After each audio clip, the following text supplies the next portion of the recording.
बात यह है कि ये जीत है उस कार्यकर्ता की जिसने बहुत यातनाएं सही, बहुत संघर्ष करा, जेल गया।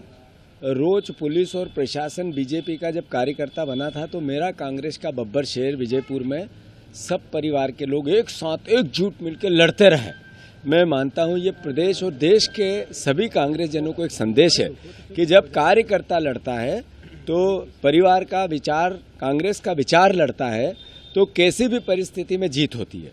जहां 40 साल का एक व्यक्ति का कुशासन और दूसरा भारतीय जनता पार्टी का प्रशासन, दोनों को हार मिली, इसका मतलब है कि कार्यकर्ताओं ने अपनी जान लगा दी। मैं सैल्यूट करता हूं और पूरा श्रेय बाबा साहब अम्बेडकर के संविधान को और मेरे विजयपुर में काम करने वाले एक एक कार्यकर्ता को देता हूं।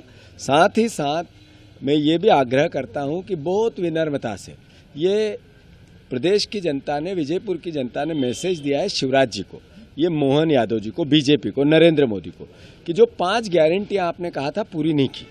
अगर आपने पूरी नहीं की उसका नतीजा आपके सामने है। बुधनी में लेकिन पीछे चल रही है कांग्रेस। कोई बात नहीं, 1,30,000 से हारे हुए आप 5,000 पे आ गई, इसका मतलब है कि बुधनी की जनता ने भी संदेश दिया है। वीडी शर्मा कह रहे हैं कि दोनों सीट जीत रहे हैं और विजयपुर में रिकाउंटिंग की बात कर रहे हैं। अब रिकाउंटिंग क्या कराएंगे, दोनों सीट कैसे जीतेंगे, ये तो सबको पता है कि उन्होंने डाकुओं का उपयोग कर लिया, हमारे आदिवासी भाइयों पे गोलियां चलवा दी, दलित भाइयों को हमारे पिटवा दिया, प्रशासन से भी, डाकुओं से भी और बीजेपी के कार्यकर्ताओं से भी। मतलब कार्यकर्ताओं को जेल भेज दिया है, 5-5 दिन तक जेल रखा, सब यातनाएं से कर ली, उसके बाद भी नतीजा है।